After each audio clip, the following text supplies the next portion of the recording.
자, 이 시간 함께 하나님 말씀 같이 여시겠습니다.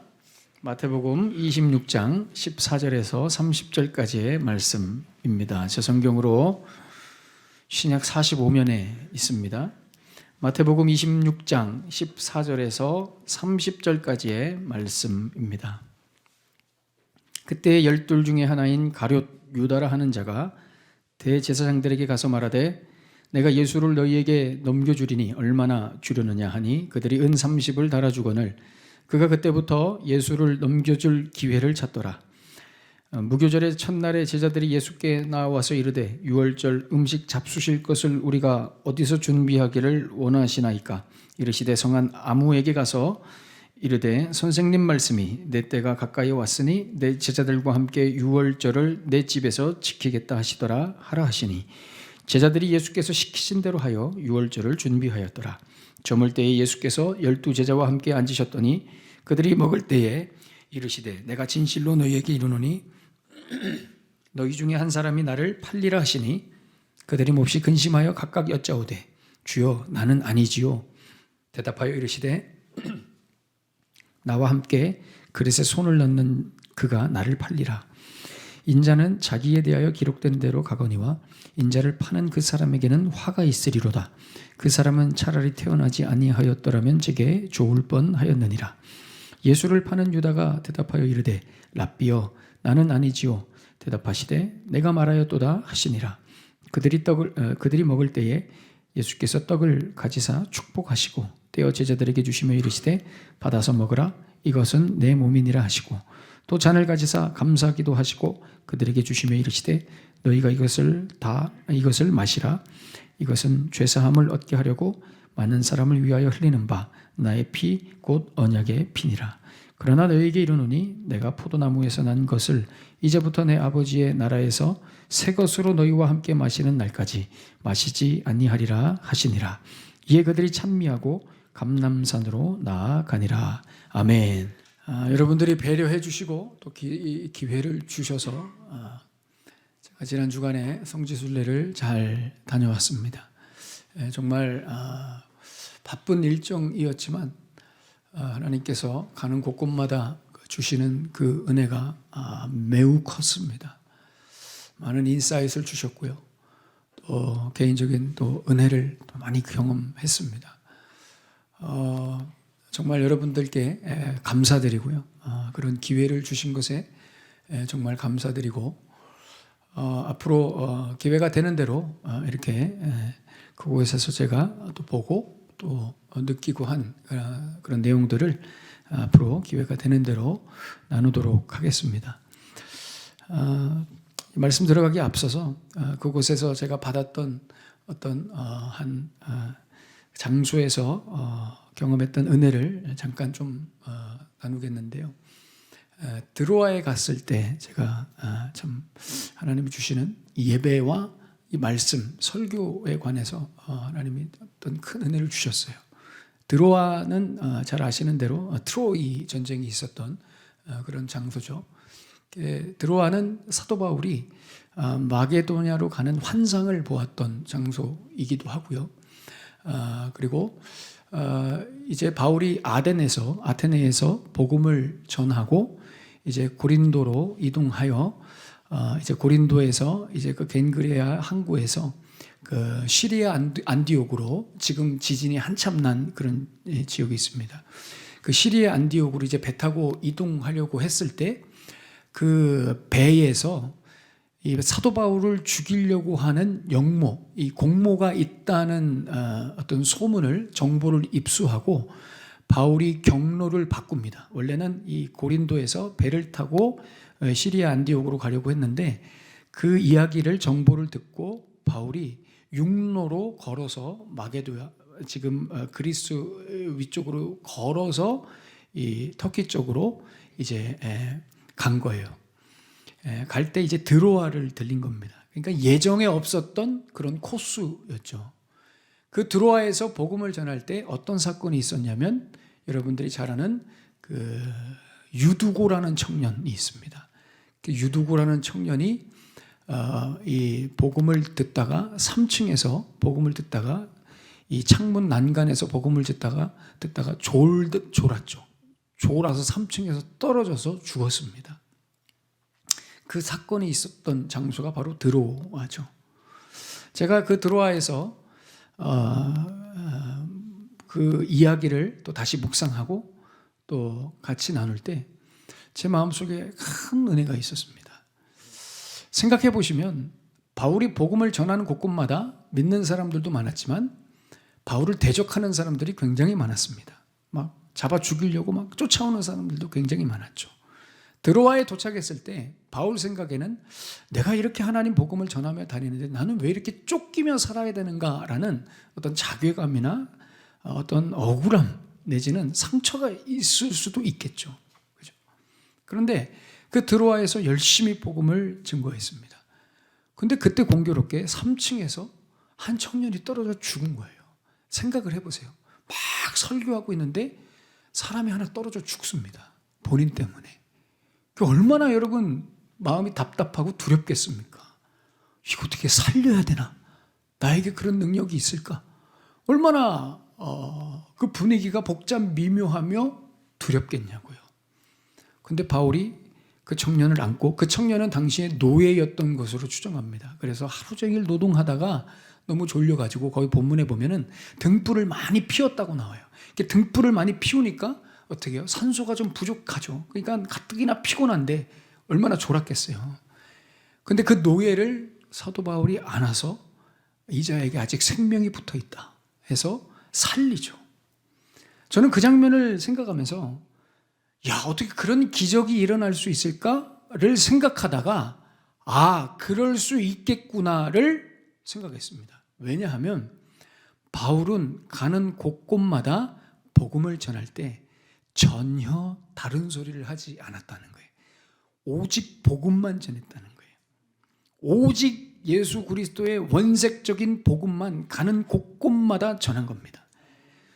인간적으로 생각하면 자기의 억울함도 있잖아요. 그죠? 설교할 때 내가 왜 여기 오게 됐냐면 원래는 저쪽으로 가려고 그랬는데 저를 죽이려고 하는 사람들이 있어서 제가 어쩔 수 없이 여기까지 오게 됐습니다. 뭐 이러면서 쓸데없는 소리 많이 할 수도 있는데 바울은 오로지 복음만, 예수님만 증거했다는 거예요. 그 예수님만 증거하는 그 자리였기 때문에 바울은 자신이 있었던 겁니다. 사람이 죽었어요? 두려워하지 않은 겁니다. 그래서 그냥 바로 가서 살린 거예요. 왜? 계속 그 자리에는 복음만 울려 퍼졌기 때문에 두려움이 없어요. 제가 그 드로아에서 그 장면을 묵상하면서 다시 한번 제가 결단하고 도전하며 제 마음속에 확신을 품었습니다. 말씀 선포와 예배는 복음만 있어야 되는구나. 그래야 기적이 일어나고 생명이 살아나는구나를 제가 다시 깨닫게 됐습니다. 여러분, 한국교회는 지금 강단에 어쩌면 이 설교자 개인의 이야기나 어떤 인문학, 어떤 세상적인 원리 이런 것들이 강단을 채우고 있는지 모르겠습니다. 복음만 전하기 두려운 것이죠. 사람들이 듣지 않을까 봐, 외면할까 봐. 그러나 제가 다시 한번 결단했습니다. 이 강단에서는 복음만 선포돼야 되겠구나. 인간 개인의 어떤 생각이나 이야기들 자신 없겠죠. 갑자기 사람이 죽어요. 제가 그 생각을 해봤어요. 설교하다가 갑자기 누가 꼬꾸라져요. 이 자리에서 제가 뭐 다른 얘기하고 엉뚱한 얘기하면 자신 있겠습니까? 살릴 수 있겠습니까? 제가 그 생각이 계속 드는 거예요. 그래서 제가 다시 한번 결단하게 되었고요. 여러분들도 이 설교, 이 메시지, 이 시간 또 예배를 위해서 그런 메시지의 시간이 될 수 있기를 위해서 말씀으로 통해서 생명이 살아나고 기적을 경험하는 여러분들도 그런 예배, 말씀의 현장이 될 수 있기를 위해서 계속해서 함께 중보해 주시기를 부탁드리겠습니다. 앞서 말씀드린 대로 마태복음 26장은 본격적으로 우리 예수님께서 이 땅에 오신 1차 목적, 궁극적인 목적이신 십자가의 죽음을 향해 달려가는 내용으로 되어 있다고 제가 말씀을 드렸습니다. 이게 26장부터는 이 죽음을 향해, 예수님께서 죽음을 향해 달려가는 그 숨가쁜 과정들, 긴박한 내용들이 전개되고 있는 것입니다. 그래서 여러분, 앞으로 우리가 이제 어떤 사건을 본문에서 다루든지 간에 여러분들의 마음속에 생각 속에는 항상 이 단어가 있어야 돼요. 죽음이라는 단어입니다. 예수님의 죽음. 이 단어는 이 모든 사건들을 장악합니다. 앞으로의 모든 사건들을. 그래서 뭘 이야기하든지 간에 여러분들이 이 예수님의 죽음을 항상 염두하셔야 됩니다. 기독교 신앙의 이 핵심이자 가장 중요한 초점이 바로 여러분 이겁니다. 예수님의 죽음입니다. 여러분, 기독교 신앙은 예수님의 죽음이 정말 중요합니다. 기독교는 죽음의 종교입니다. 아멘. 예수님이 죽으셔야 모든 게 시작되고 이루어지고 완성됩니다. 예수님이 먼저 죽으셔야 부활도 되고 생명도 있는 것이죠. 우리도 마찬가지입니다. 우리도 예수 안에서 늘 내 자아를 죽여야 됩니다. 그래야 삽니다. 여러분, 살려면 먼저 죽으셔야 됩니다. 이것이 여러분 기독교 신앙의 참 정수입니다. 기독교 신앙은 내 자아가 죽지 않으면 신앙이 성립될 수가 없습니다. 예수를 믿을 수가 없어요. 여러분, 저 예수 믿는데요. 그 말 안에는 반드시 나의 죽음이 전제됩니다. 내가 그대로 있으면서 예수님을 내 안에 모실 수가 없는 종교예요. 예수님을 믿는다는 말이 이겁니다. 나는 죽고 내 안에 예수께서 살아계시다는 거죠. 그래서 여러분, 예수를 믿는 사람들은 그래서 예수님이 이끌어 가시는 대로 사는 거예요. 복음이 이끌어가는 대로, 사명이 이끌어가는 대로 살게 돼 있어요. 왜요? 내가 죽고 내 안에 예수께서 사시니까요. 그만큼 이 죽음이라는 것이 기독교 신앙에서는 중요합니다. 예수님이 죽으셨다는 사실이 복음의 핵심입니다. 예수님이 죽지 않으시면 구원도 천국도 없어요. 근데 많은 사람들은 오늘 본문의 제자들처럼 예수님의 죽음을 외면하고 싫어합니다. 살아있는 예수님을 원하죠. 끝까지 살아계셔서 나를 위해서 멋지게 기적을 베풀어 주실 그런 예수님만 원합니다. 왜냐? 우리는 늘 살고 싶거든요. 우리는 살아있고 싶죠. 늘 살아있고 싶어요. 살아있는 나를 느끼고 싶죠. 나 살아도 그냥 사는 것이 아니라 잘 살고 싶어요. 훌륭하고 멋지게 번지르르하게 남에게 자랑할 만하게 우월하게 겉보기에 나이스하게 그럴싸하게 우리는 다 살고 싶습니다. 그래서 교회도 다녀요. 살려고 잘 살려고 믿음을 가져보려고 해요. 근데 여러분 어떠십니까? 생각해 보세요. 예수 믿어서 여러분 잘 살게 되셨습니까? 예수 믿어서 더 훌륭하고 멋지게 되신 것 같아요?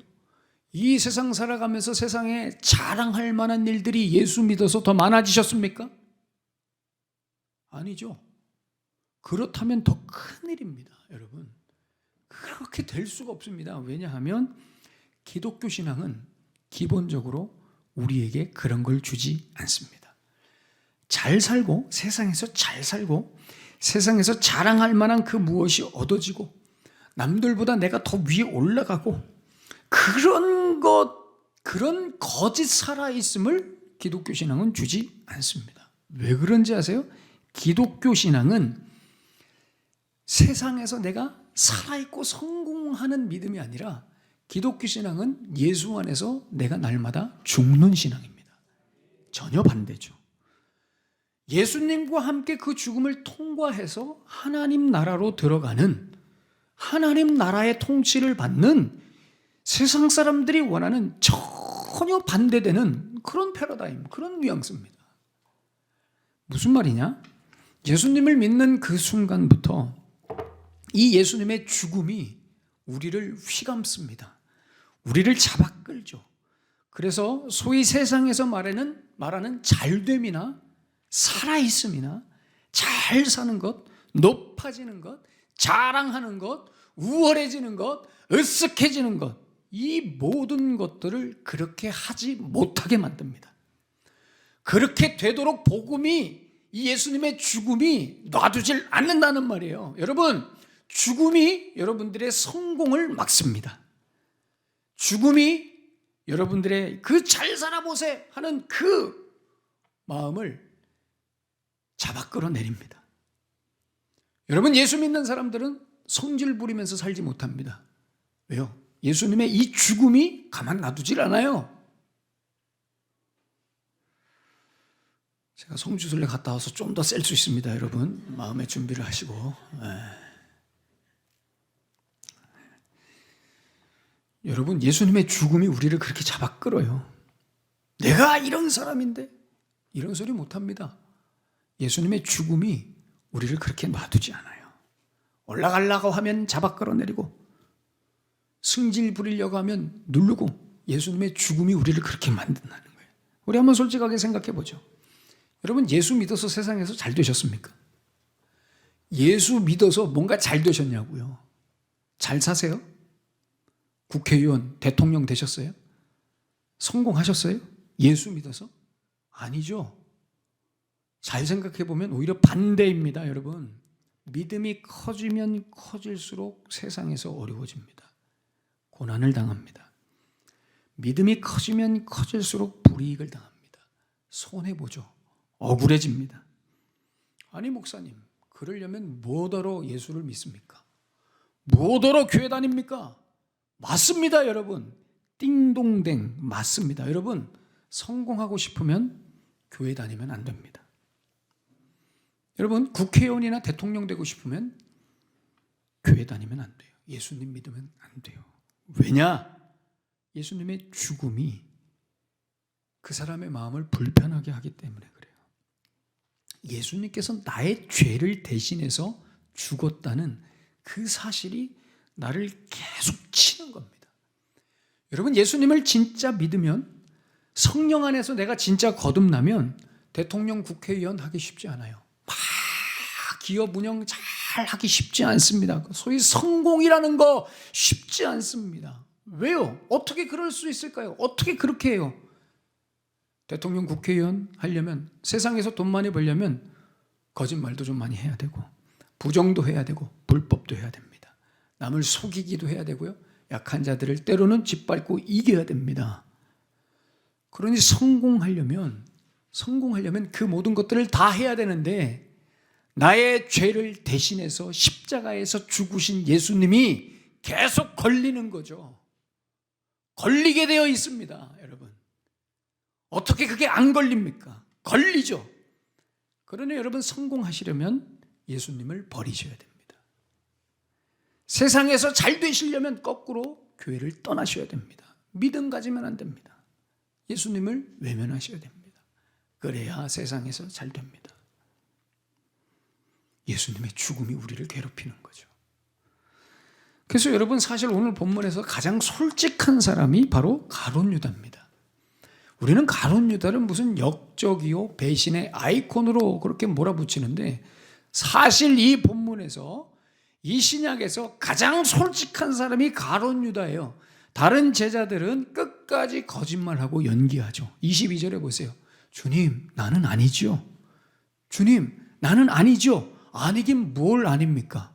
나중에 다 배신할 인간들이 그잖아요. 예수님 잡혀가실 때 다 모른 척하고 배신하고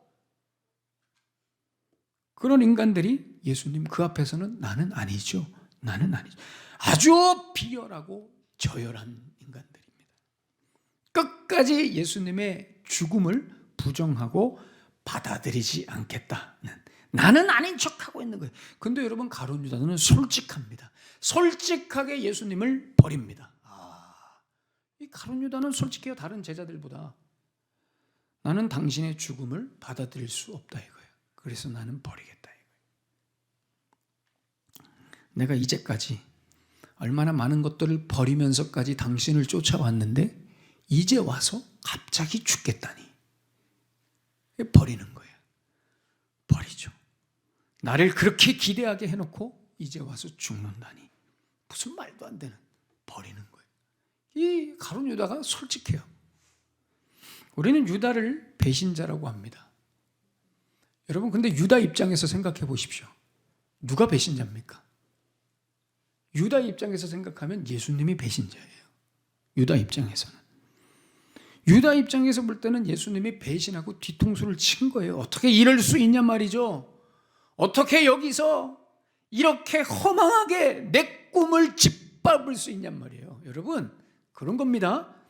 예수님의 죽음은 우리 인간적인, 우리 욕심이 가득한 우리의 꿈을 짓밟습니다. 이게 여러분 기독교 복음의 정수입니다. 우리는 늘 예수님의 그 대해서 배신감을 느끼죠. 속으로. 사실은 솔직히 그렇죠. 예수님이 내가 원하는 대로 안 해주시잖아요. 늘 배신감을 느끼죠. 가룟 유다가 솔직합니다. 그죠? 이 배신자 예수님에게 분노하여서 팔아버리는 겁니다. 그래서 오늘 여러분 이 마지막 만찬, 이 주의 만찬 자리를 가만히 생각해 보면 이 굉장히 이상하고 희한하고 복잡 미묘한 자리입니다. 굉장히 불편하고 부담스러운 자리입니다. 제가 이 주의 만찬을 묵상하기 위해서 제가 뭘 하나 사왔는데, 그 버가모 교회를 제가 방문했을 때 그 버가모 교회에서 이제 순례하고 나올 때 항상 어디를 가든지 그 순례지 입구에는 그 이렇게 기념품 같은 걸 파는 데가 있잖아요. 그래서 제가 거기서 뭘 사왔냐면은 거기 뭐 여러 가지 있는데 다른 곳에서는 그런 게 없었는데 뭐 여러 가지가 있더라고요. 근데 여러 가지 있는데 거기에 그 레오나르도 다빈치 그 주의 만찬 그 그림을 그 대리석으로 조각한 그 조각품이 있었어요. 제가 그걸 딱 보자마자 너무 사고 싶은 거예요. 왜? 다음 주에 가서 주의 만찬 설교해야 되니까 좀 영감을 얻으려고 샀는데 사실 뭐 별로 영감은 못 얻고 제가 화가 났습니다. 왜 화가 났냐면 제가 1부 때는 안 보여줬는데 2부 때는 이거 엄청 무겁습니다. 그래서 올 때 좀 무게가 이렇게 좀 나갔는데 제가 이거를 이렇게 샀어요. 21,000원 달라는 걸 14,000원에 깎아서 이렇게 샀습니다, 여러분, 이거를. 근데 이거 말고 이거 옆에 더 큰 게 있었어요. 근데 사실 그 큰 걸 사고 싶었거든요. 근데 그거는 한 4, 5만 원 정도 이렇게 부르는 거예요.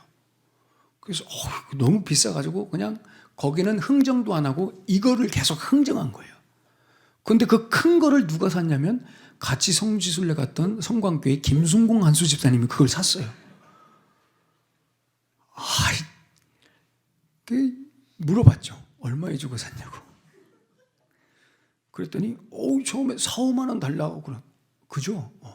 그래서 얼마 주고 사셨어요? 2만 원 좀 넘게 샀어요. 그때부터 뒷골이 막 땡기고 막 열을 받기 시작하는 거예요. 그래서 그 버가모에서 받았던 은혜 다 까먹고 주의 만찬 설교해야 되는데 이것만 보면 화가 나는 거예요. 막. 주의 만찬 제가 그래도 보면서 여러분 이 주의 만찬 이 자리가요, 이게 굉장히 그 복잡 미묘한 이상한 자리예요. 생각해 보시면 왜 그런지 아세요? 이 제자들이 막 서로 잔머리를 굴립니다. 계산하고 한편으로는 실망하고 절망하고 서로 속으로 비난하고 저놈이 팔까? 막 이러면서 굉장히 그러면서 예수님이 앞으로 죽으신다는데 이제 어떻게 해야 되지? 두려워하기도 하고요. 굉장히 거기 있는 그 자리가 복잡 미묘한 감정들이 얽히고 설킨 자리예요. 겉으로 볼 때는 화기애애한 식사 자리인 것처럼 보이죠. 예수님과의 마지막 만찬이라는 경건되고 거룩한 시간인 것처럼 보여요. 마치 이 출사표를 던지는 예수님을 응원하면서 예수님 저도 따라가겠습니다. 막 사생결단하며 골기하는 그런 자리인 것처럼 보입니다. 그러나 여러분 그렇지 않습니다. 이 자리가 얼마나 애매한 자리인지 아세요? 서로 당황하고 예수님이 죽으시는데 우리가 판대. 그 소리를 듣고 막 서로 불편하고 부담스러워. 뭐 하나 먹으면 체할 자리예요, 여러분. 지금 이 분위기가 결코 그런 만찬 자리가 아니라는 거예요. 오늘 18절에 보세요. 예수님이 먼저 운을 띄우시죠. 내 때가 가까이 왔다. 이제 마지막이라 이거예요. 너희들과 내가 이제 마지막이라 이거예요. 분위기가 이상해집니다. 심상치 않아요.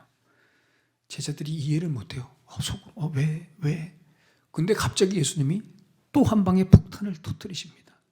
멈추지 않으시죠? 더 불편하게 만드세요. 21절에 내가 나중에 내가 팔릴 건데, 죽을 건데 너희 중에 한 사람이 나를 팔아서 죽일 거다. 이 폭탄을 터뜨리는 거예요, 여러분. 이틀 뒤에 내가 죽을 건데 나를 죽게 한 원인이 바로 니들이라는 거예요. 이게 얼마나 여러분 충격적입니까? 막 웅성웅성대고 소리 지르고 난리 나는 거예요. 다 이구동성으로 예수님 나는 아니죠. 나는 아니죠. 자기를 변호하고 난리가 나는 겁니다. 이런 어수선한 분위기 속에서 예수님은 뭘 하시냐? 묵묵히 떡을 떼십니다. 26절에 그들이 먹을 때에 예수께서 떡을 가지사 축복하시고 떼어 제자들에게 주시며 이르시되 받아서 먹으라. 이것은 내 몸이니라. 막 심란하고 어수선하고 웅성웅성하는데 예수님은 떡을 떼서 제자들에게 먹이십니다. 연이어 잔을 나누시죠. 27절 28절에 또 잔을 가지사 감사기도 하시며 그들에게 주시되 너희가 다 이것을 마시라.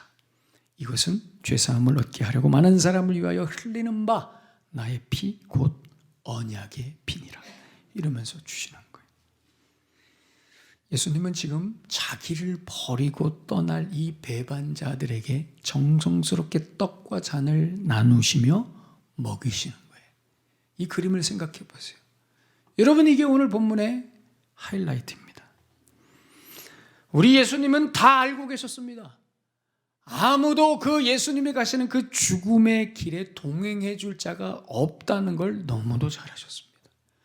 어차피 이 길은 예수님 혼자 가셔야 되는 길이란 걸 너무나 잘 아셨죠. 아무도 지지해 주는 사람 없이, 아무도 응원해 주는 사람 없이, 이해해 주는 사람 없이 홀로 쓸쓸히 걸어가셔야 하는 길이라는 것을 우리 예수님은 너무도 잘 아셨습니다. 더 중요한 것은 이 예수님의 죽음을 자기 제정신으로 그걸 받아들일 수 있는 사람이 없다는 것을 너무도 잘 아셨어요. 누가 이 예수님의 죽음을 제정신으로, 여러분 예수님의 실패잖아요. 예수님의 패배죠. 무능력입니다. 이걸 누가 받겠어요? 여러분들도 못 받으셨잖아요. 성공하는 예수님, 여러분들에게 좋은 것을 주실 예수님만 여러분들도 기대하시잖아요. 실패하고 무능력하고 무기력하고 패배하는 예수님을 누가 원하냔 말이에요.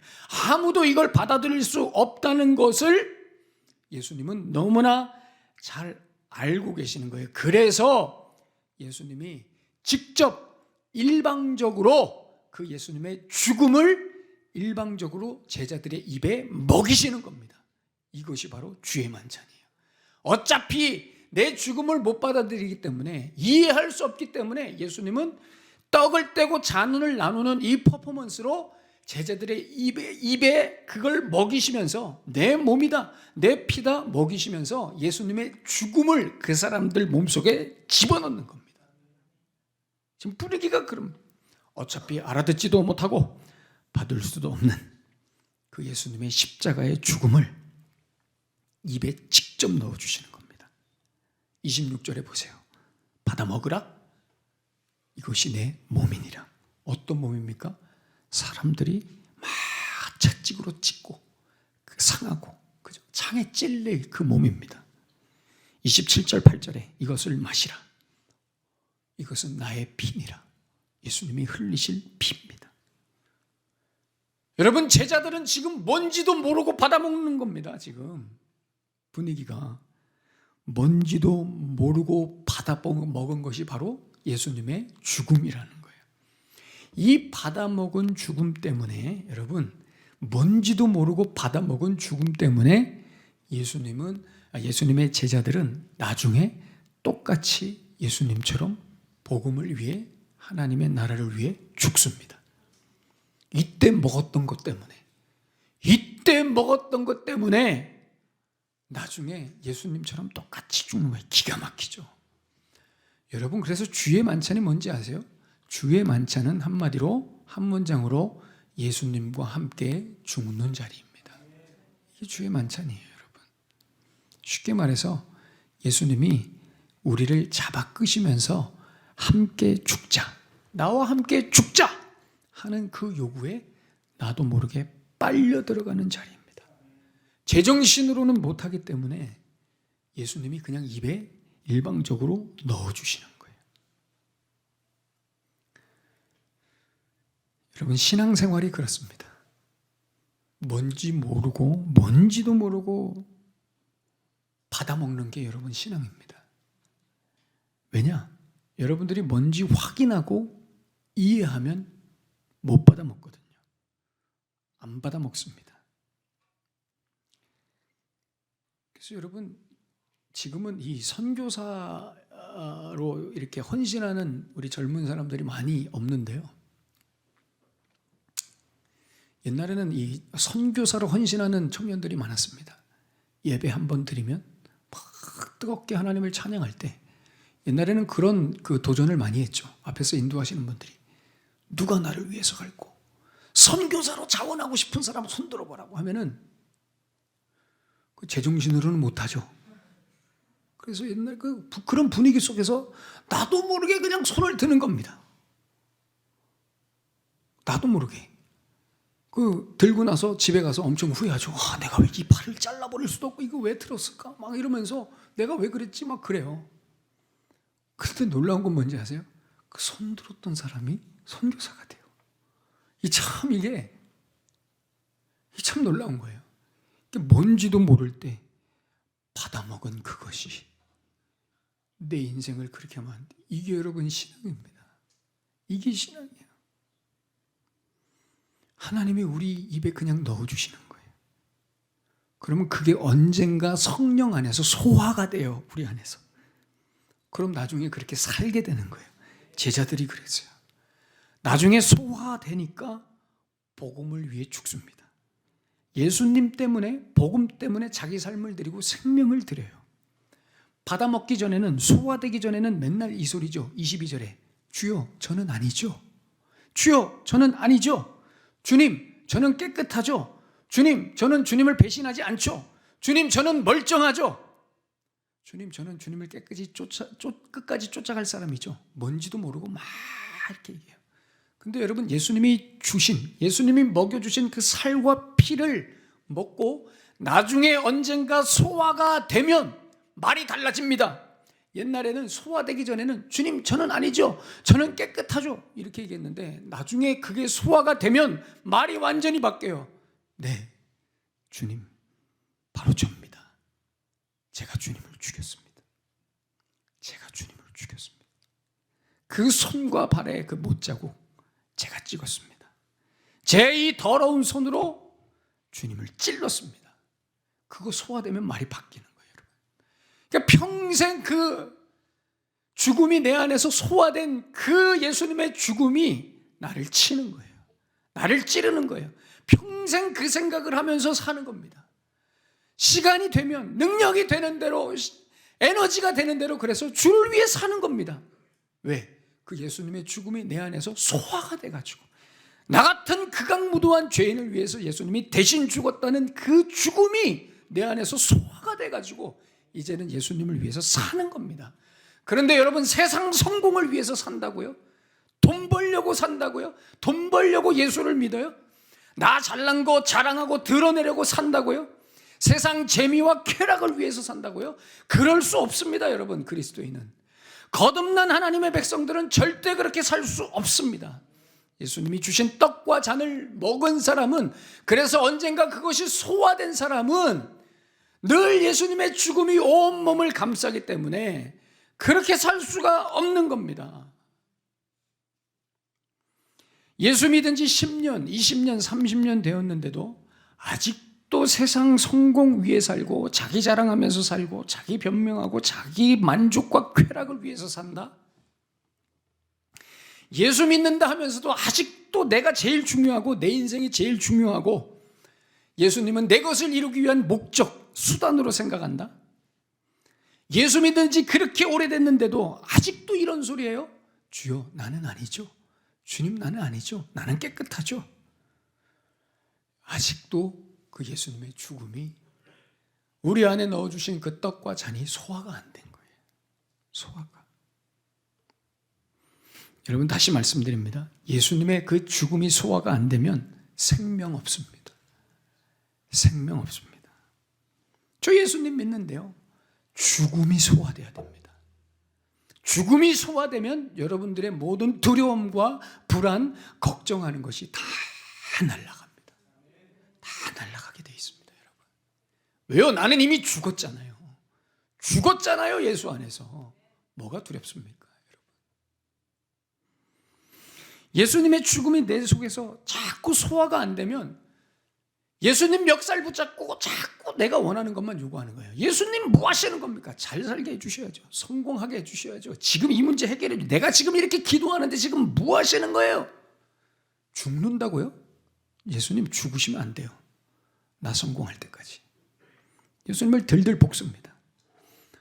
나를 위해 존재하는 예수님을 믿으려고 그래요.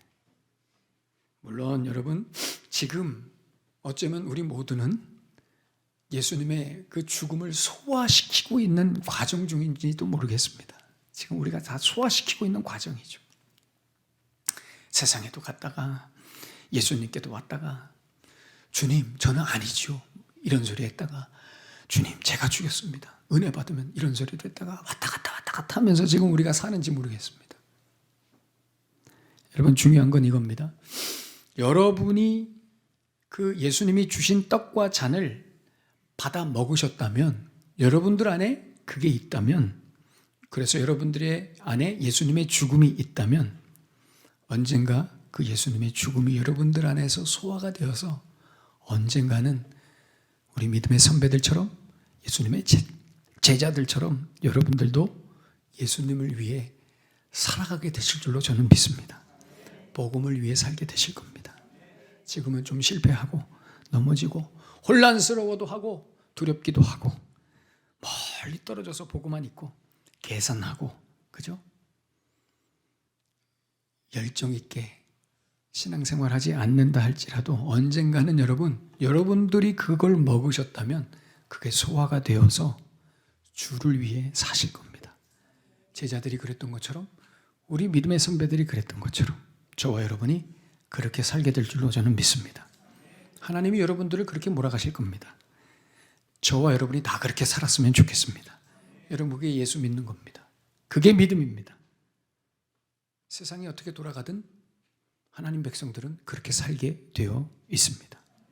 사랑하는 여러분, 우리가 믿는 예수님은 나를 대신해서 십자가에서 죽으신 예수님입니다.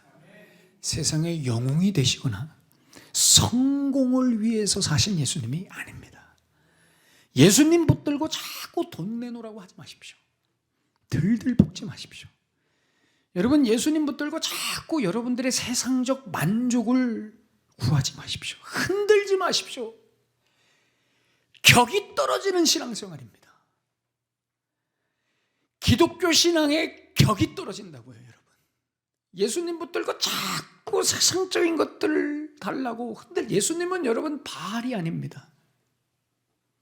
풍요와 다산의 신이 아닙니다.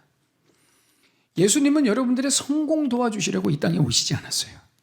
하나님 자녀로 살게 하시고 예수님만이 죽음을 이기신 참 생명이심을 알게 하시고 그거 증거하게 하시려고 여러분 가운데 오신 겁니다.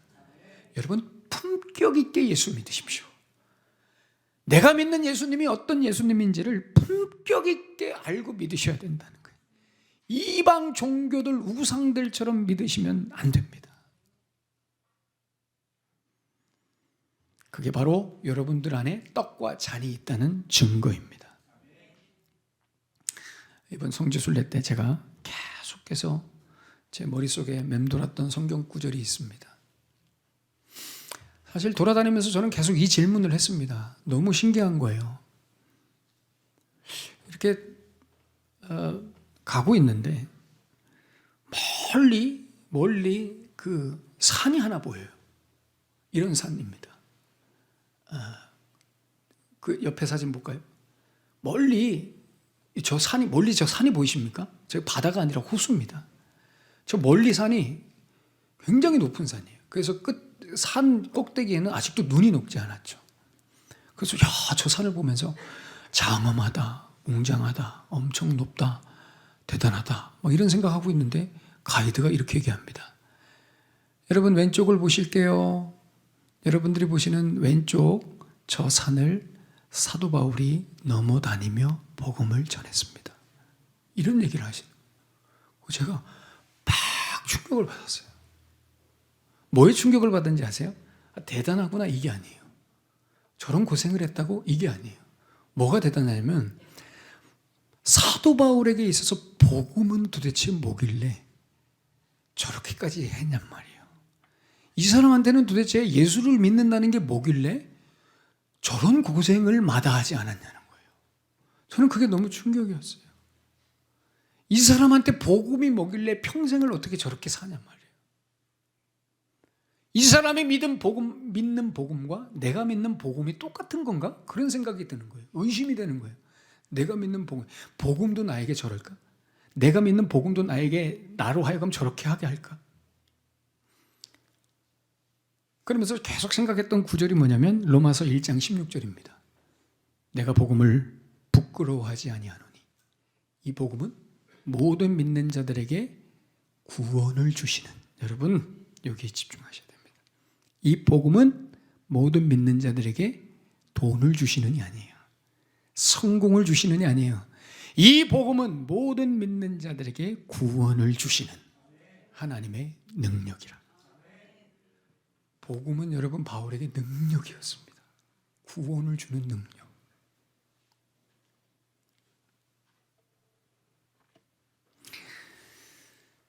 이 예수님의 죽음을 온몸으로 담고 다녔어요. 바울이. 그게 소화가 돼가지고. 사랑하는 여러분, 이 복음이 우리 안에 있습니다. 언젠가 소화되게 되시기를 축복합니다. 지금 소화되셔서 예수님의 죽음을 가슴에 담고 예수를 위해서 지금 살아가는 분들도 계시죠. 그러나 아직 거기까지 가지 못한 분들도 있어요. 그러나 여러분, 예수님께서 여러분들의 입에 먹이셨습니다. 그거 언젠가 소화될 겁니다. 저는 기대합니다. 저 자신도 기대합니다. 이것이 완벽하게 소화되어서 이왕규의 인생도 언젠가 예수님을 위해 죽을 수 있는 그런 날을 저는 기대합니다. 우리 함께 이 길을 같이 걸어가십시다.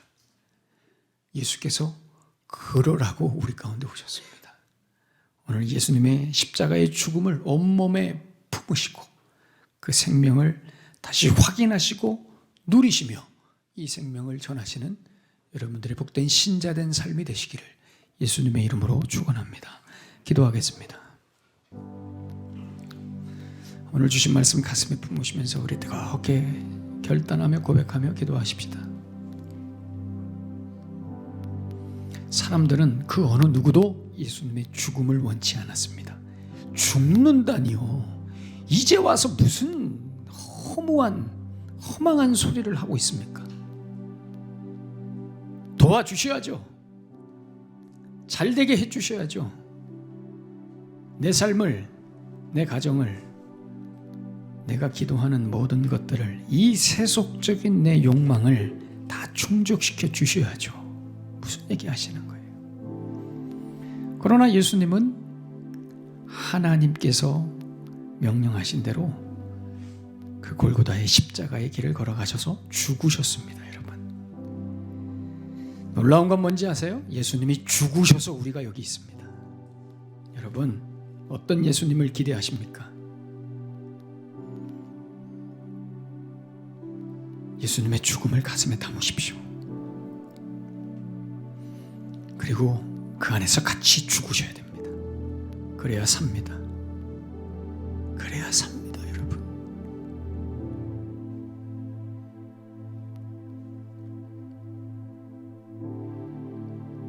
내가 복음을 부끄러워하지 아니하노니 이 복음은 모든 믿는 자에게 구원을 주시는 하나님의 능력이라. 죽음을 지난 자들에게만, 죽음을 품은 자들에게만 복음이 능력입니다, 여러분. 다시 도전하십시다. 하나님, 내 안에 먹여주신 그 떡과 잔, 그 피가 내 안에서 소화되게 해주십시오. 그래서 언젠가 나도 우리 예수님만을 위해 살아가며 예수님을 위해 내 목숨을 드리게 해주십시오.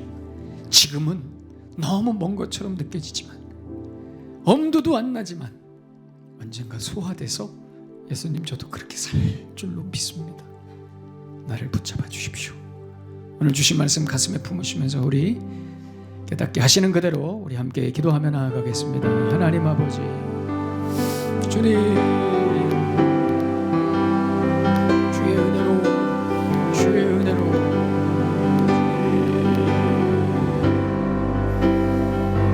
하나님,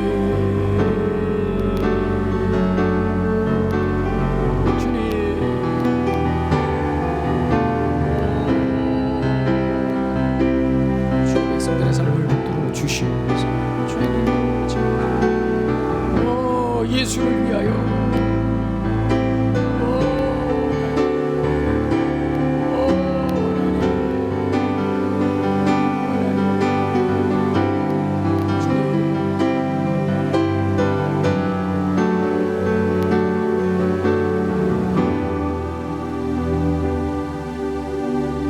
알아듣지도 못하고 이해하지도 못하는 제자들에게 떡과 잔을 먹이시며 죽음을 먹게 하신 예수님의 죽음을 넣어주신 오늘 이 장면을 우리가 함께 봅니다. 우리는 알지 못하지만 우리 안에 복음이 있다면 이 복음은 예수님의 죽음으로 완성된 복음입니다. 하나님, 예수님의 죽음을 묵상하며 나의 죄를 대신하여 십자가에서 죽으신 그 죽음을 늘 짊어지고 이 죽음이 내 안에, 내 속에서 소화되어 나도 평생 예수를 위하여, 주님을 위하여 살아갈 수 있는 작은 모습이라도, 작은 일이라도 예수를 위하여 살아갈 수 있는 주의 백성들의 거룩한 삶 다 되게 하여 주시옵소서. 예수님의 이름으로 축복하며 기도하옵나이다. 아멘.